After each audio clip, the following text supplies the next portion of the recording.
Saudara, di tengah sorotan kasus judi online, Kapolri menegaskan akan mencopot siapapun tak pandang pangkatnya di Mabes Polri bila terbukti bersalah. Namun, pakar pidana menyorot pengungkapan kasus seharusnya menyasar bandar judi. Usai pembubaran Satuan Gabungan Khusus Merah Putih atau Satgasus Merah Putih Polri, Polri kini tengah gencar melakukan pemberantasan praktik perjudian. Sebelumnya, warga menyoroti praktik judi online yang diduga melibatkan aparat. Di tengah dugaan penyalahgunaan wewenang di internal Polri, Kapolri Jenderal Listio Sigit Prabowo berjanji akan mencopot polisi yang terlibat dalam praktik perjudian. Beberapa hal yang menjadi catatan, yang namanya perjudian apapun bentuknya, apakah itu darat, apakah itu online, semuanya harus ditindak. Jadi saya ulangi, yang namanya perjudian, apakah itu judi darat, judi online dan segala macam bentuknya harus ditindak. Saya tidak akan memberikan toleransi kalau masih ada yang kedapatan, pejabatnya saya copot. Saya tidak peduli apa itu Kapolres, apakah itu Direktur, apakah itu Kapolda, saya copot. Demikian juga di Mabes juga sama, tolong betul-betul diperhatikan. Pengungkapan kasus judi yang mencolok terjadi di Polda Sumatera Barat. Dalam 2 pekan sejak awal Agustus, Polda Sumatera Barat membongkar 169 praktik judi online dan 294 orang ditetapkan menjadi tersangka. Dalam kasus yang sama di Polda Jawa Timur, ada 500 orang yang ditetapkan menjadi tersangka sejak awal tahun 2022. Modus bandar judi menyusup melalui media sosial. Namun, jumlah pengungkapan tidak serta-merta menunjukkan keberhasilan memberantas judi. Pakar Hukum Pidana Universitas Jenderal Sudirman, Hipnu Nugroho menyebut pengungkapan kasus perlu menyasar bandar judi. Jangan sampai pemainnya itu dikandangin semua, bandarnya nggak ketemu. Nah, ini yang menjadikan suatu penegakan hukum yang tidak komprehensif. Karena namanya perjudian, ada 2 subjek hukum antara pemain dan bandar. Dalam jeratan pasal 303 KUHP disebutkan, para pelaku bisa dijerat ancaman hingga 10 tahun penjara atau denda maksimal 25 juta rupiah. Namun, belum ada studi yang menyebut pengungkapan berbanding lurus dengan berkurangnya angka perjudian. Tim Liputan, Kompas TV.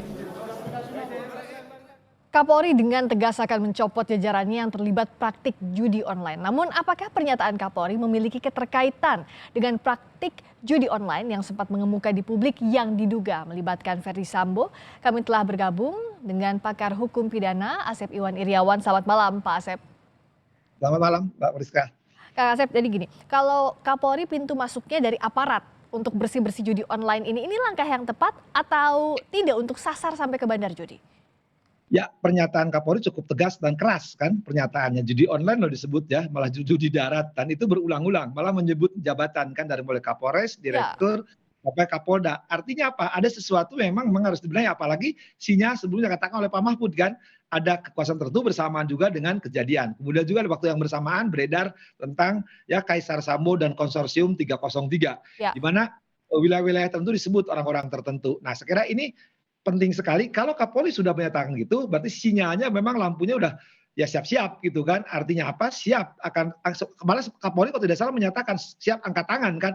Artinya ada sesuatu yang harus dibersihkan sebagaimana pernyataan Pak Jokowi kan, harus dibuka semuanya. Tapi dibuka semuanya tidak hanya, sebenarnya kasusnya pembunuhan, hanya beriringan bersamaan ya. Nah, yang disebut ya seseorang itu berkaitan dengan ini yang lagi ramai beredar di publik itu, ini perlu diperjelas gitu kan. Pernyataan Menko Polhukam kan tidak sembarangan. Kalau itu pernyataan Menko Polhukam diikuti oleh pernyataan Kapolri ya tidak terbukti, itu pencemaran nama baik dong. Tapi sebaliknya, kalau itu memang fakta harus diungkap. Bagaimanapun juga memang ini misalkan fakta harus diproses siapapun. Pernyataan Kapolri kan jelas, Kapolres, Kapolda, Direktur ya, dan Kapoldanya Polda menentukan kalau selama ini beredar di media massa kan. Nah, ini harus hati-hati saya kira mensikapinya. Karena 2 hal, kita harus menjunjung ajas praduga tak bersalah, ya kemudian ajasi manusia. Kalau memang benar, proses. Benar, saya setuju.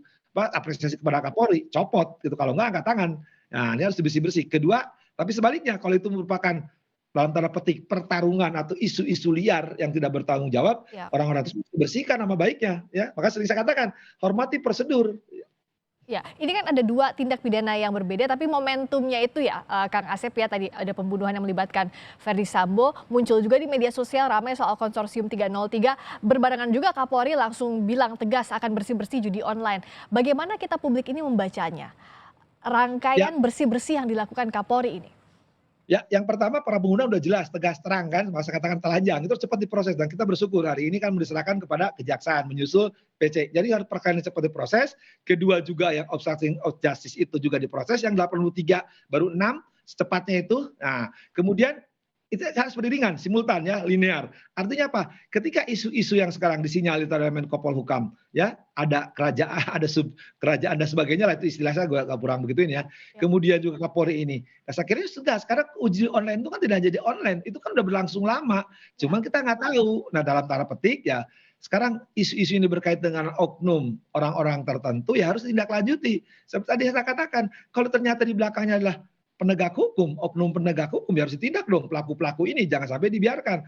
Tapi sebaliknya kalau hanya menyangkut judi online ini, ya kita paham lah kelompok-kelompok tertentu ya, misalkan bandar-bandar tertentu ya harus ditindaklanjuti. Kalau tidak lanjuti ya selama ini jadi sama masa kecil ya itu judi itu ada. Nah, kalau sekarang kan zaman online, ini kan masih berlangsung. Beda bentuknya aja gitu ya Kang Asep ya? Online itu kan undang-undang kita diatur ancamannya 6 tahun loh, tidak boleh berjudi di online. Tapi kan tidak pernah selesai.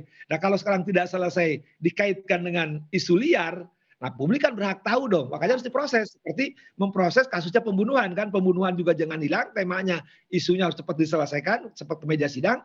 Yang judi online yang katakanlah baru isu liar, yang itu kata sudah beredar memang di mana-mana, ya harus tindak-lanjuti. Karena kalau nggak diberesin malah jadi isu liar, backfire-nya ke Polri juga gitu ya Kang Asep ya? Nah ini kalau saya perhatikan, mohon maaf saya bukan pengamat politik, saya khawatirkan isu-isu ini dikembangkan ujungnya adalah untuk merusak nama institusi. Makanya perlu Pak institusi ini terbuka, transparan ya, seperti menangani kasus pembunuhan. Buka aja seterang-terangnya, periksa aja orang-orangnya lainnya. Kenapa?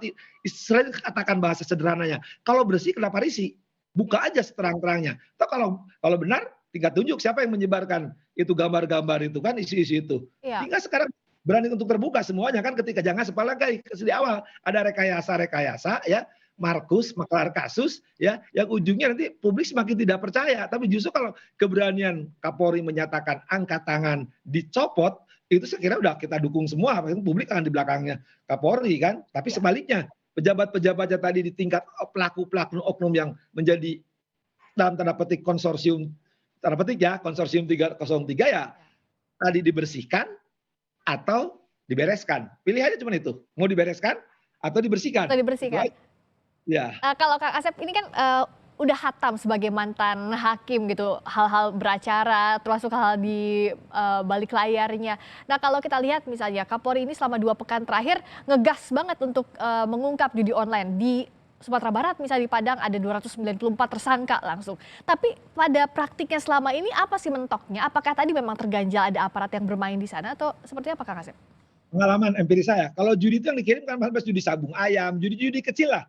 Ya tidak pernah bandar-bandarnya, ya maaf ya, saya harus katakan ya tokoh-tokohnya itu yang punya tokoh-tokohnya jarang dikirim. Boleh kadang kan tidak pernah lah, ya kutuk-kupret gitu yang suka diproses itu, ya beraninya kan yang itu. Tapi kan kalau memang ini benar selama ini di wilayah-wilayah provinsi-provinsi tertentu ada orang-orang tertentu yang dibackingi, ya itu si seret tadi harus dibersihkan kan, kalau nggak mau dibereskan kan. Nah itu pilihannya cuma itu. Kalau itu tidak dibereskan ya, tidak dibersihkan ya, orang-orang itu selamanya akan mengganggu penegakan hukum. Dan judi ini kan 303 itu kan pasal KUH pidana yang ancaman 10 tahun. Sekarang kan tanda petik yang beredar istilahnya konsorsium 303 itu bisa dirasakan emang susah dibuktikan karena kita kan berhadapan dengan ya oknum-oknum backing lah ya di belakang memang backingi perkara 303 dari dulu lah. Kalau 303 itu dari zaman saya kuliah lah sampai jadi saya selesai jadi hakim pun boleh dikatakan jarang perkara judi itu, terutama tadi bandar-bandarnya yang muncul tuh judi sabung ayam yang sering ketangkep. Yang sulitnya tuh apa aja sih Kang? Apa di sisi pembuktian itu kenapa jadi sulit sekarang di praktiknya? Judi itu kan penyelenggaranya ya, bandar-bandarnya kan tertutup, susah terungkap. Nah kalau di pengadilan kita kan nunggu bandar-bandar kelas baratnya kan. Nah bandar unet yang terungkap, padahal kita tahu ya. Tapi kan nggak bisa. Kalau saya dulu kan zaman hakim, terima. Loh ini orang yang main-main gini aja yang beli gini aja gitu. Tapi loh kenapa? Ini kan apalagi zaman online. Online ini kan sekarang susah dijangkau gitu kan. Susah dijangkau. Bagaimana jaringan-jaringannya itu yang harus diikuti jejak digital. Apalagi kalau isunya misalkan jejak digitalnya bisa dihapus. Tapi saya pikir dengan keberanian Kapolri dengan semangatnya untuk membersihkan institusinya, ya kita harus dukung. Dan sekarang harus dibuka seterang-terangnya. Ya, kita dukung untuk dibuka sampai tuntas ya, apalagi soal yang judi online ini kita tunggu pembuktian. Tuntas, jelas, tegas, keras. Kalau nggak keras nggak bisa. Oke, tuntas, jelas, tegas, harus keras juga. Terima kasih Kang Asep sudah berbagi pandangan di Sapa Indonesia Malam. Asep Iwan Iryawan, pakar hukum pidana mantan hakim telah bergabung di Sapa Indonesia Malam.